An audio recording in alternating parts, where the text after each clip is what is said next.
Now, what we've shown by these two examples are cases where in the first case, all of the load was resisted by a normal stress only. In the second one, the double lap joint, we only had a shear stress.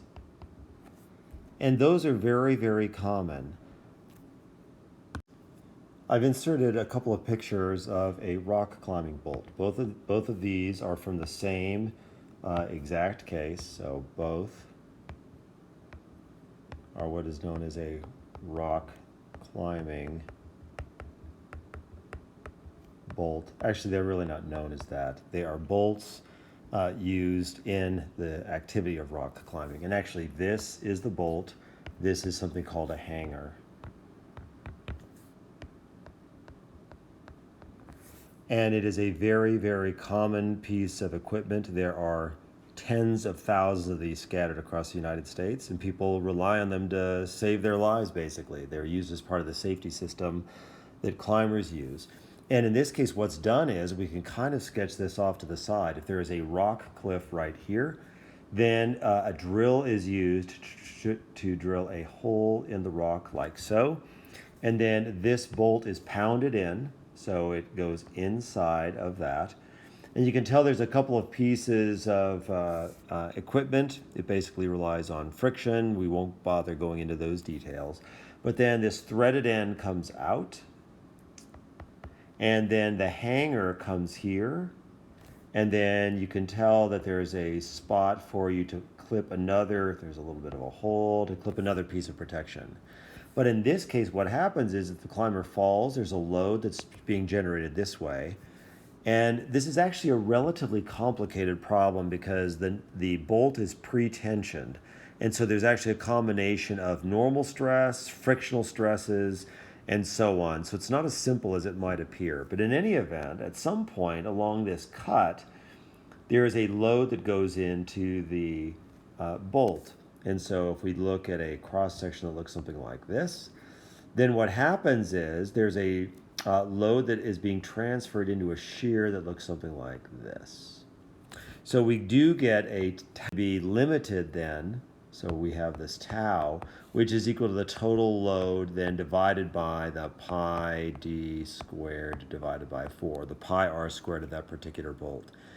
So that is another example. It's almost kind of like a single lap joint, but it is a system that is loaded in almost complete shear. And then we could very easily calculate then what the shear stresses would be. We could take the force of a falling climber divided by the area of the bolt, and you have a pretty good measure then of what the stresses would be in those particular locations. All right, I just want to introduce that as a real world example of a case that we might see out in everyday life, or something that some of you might be kind of familiar with. There's another concept that I at least want to introduce, and that is known as bearing stress. And we can actually use the example that we just did earlier. So in that case, you can tell that, sort of at any event, there's actually a circular section right here. So there is a region where the load is transferred from the hanger, this guy, into the bolt. And what that mechanism of transfer is, there's a hole inside of the hanger, and then the bolt goes inside. It's very, very tight. And so the bolt is actually pushing on the face of this particular inside of the hanger system.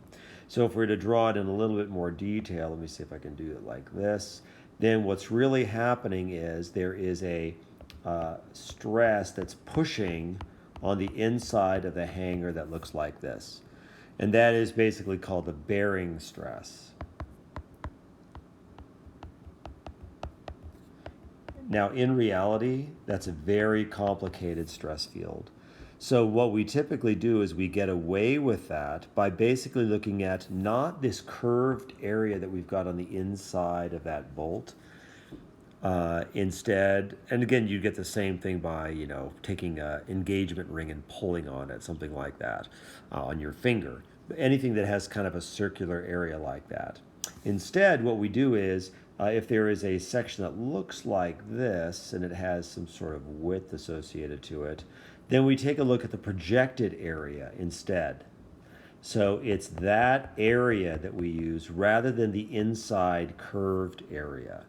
So to calculate the bearing stress then, and typically it's defined as a normal stress, then it's going to be equal to the total load divided by the projected area.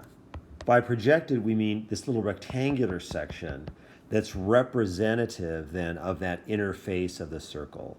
So it really simplifies the problem by quite a bit. So instead of looking at this curved sheet of area, you just look at a regular rectangular area. And if it's, T by B, then this projected area is equal to just B times T. Now, we may or may not have a homework assignment on that, and it's one, though, that I just kind of want you to be comfortable with. It's not really typically a design problem until you get into, say, steel design, when you look at fasteners. So it's not a primary focus for us in our class, but it is something I at least want you to hear one time. Whether or not we actually rep this via a homework problem, that remains to be seen. We'll see what happens. But that is another type of stress that we might encounter at some point.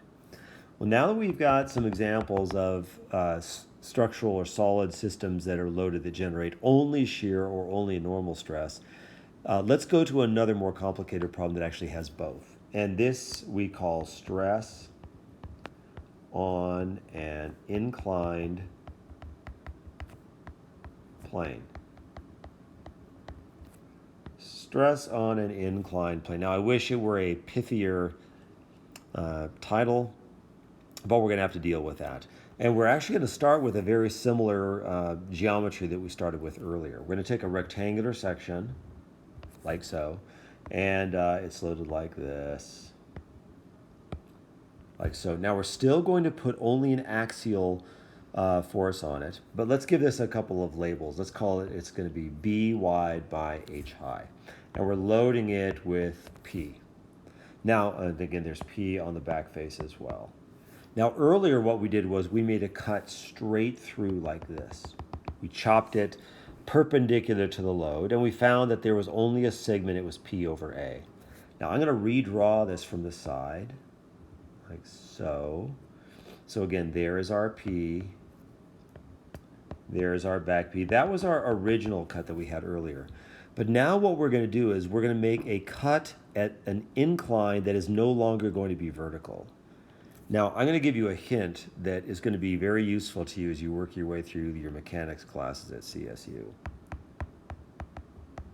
If anybody ever tells you, make a cut at an arbitrary angle,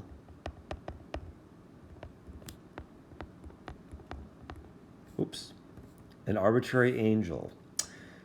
If I were more professional, I would erase that, but it's kind of funny. Okay, so angle, sorry about that. An arbitrary angle, then the hint is make it small. So make theta small.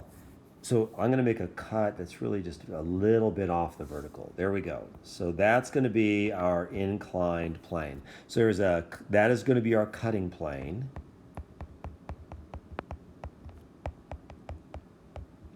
And what we want to do is figure out what sigma and tau then are going to be on that plane. Right, so the stress is on an inclined plane. The incline is at angle theta. Now remember, we already did when theta was 0. When theta was equal to 0, then we just had a normal stress only, and that was the force divided by the area, which was B times H. We already did that. That was our 2x1, and we had 100 pounds on it. But now we want to make that cutting plane not necessarily in the up and down direction. Now it's going to be off at some other angle. Now, again, make theta small. The reason that that's useful is if you think about the unit circle and you've got an arbitrary angle like this, then you know that cosine is big, sine is small. So for a small angle, for a small theta, you know that the cosine of theta is relatively big. It's close to 1. And the sine of theta is relatively small. And so that helps you figure out which term is which when you're doing the subsequent analysis. A lot of times, and I did this when I was an undergrad, somebody said, make it an arbitrary angle. You almost always draw it at like 45 degrees. And then especially when you're first learning this and you can't quite get the trig right, it's a huge nuisance. So I think if you do this and you make your angle of theta small, it's going to really be helpful. Now, a couple of things happen. Let's go ahead and draw the left side of this cut now. So let's draw our new free body diagram like this, and there is my inclined plane like that. So there is our free body diagram. So that is going to be P. We still have to have P now that acts as the total resultant. But now look what happens. Now if we were to reorient this, we see now that P does break down into a normal and a shear force. But rather than calling them delta V and delta N like we did on the first day of class, we're just going to go ahead and call them N and V, primarily because they are going to be assumed to act uniformly over that particular section. So let's draw. So I'm going to draw that like this. And again, it's very big. So that's the N component. And that's going to be relatively large. So I'm just going to say that's going to be big. And then we've got the V that goes down like this. And I can see already I drew this a little bit small. So let me redraw that. We're taking P like this, and it's breaking down into its normal component and its shear component. So that is going to be the N. That guy is going to be the V. Remember, whenever you break something down into its components, that is the hypotenuse of a right triangle. So P is the where did that come from? Hypotenuse. What is my problem? Hypotenuse. Okay, so P is the hypotenuse of a right triangle. That is our 90 degrees. N and V are perpendicular. And now you can tell, because N is the large one, you drew a very, very small angle. So if you have the angle from this to this is theta, then what that must mean is that this is our theta because of similar triangles. So now you can tell that when you do the trig on this, then the N is going to be equal to the cosine term, P times the cosine of theta. For example, when theta is 0, N is P.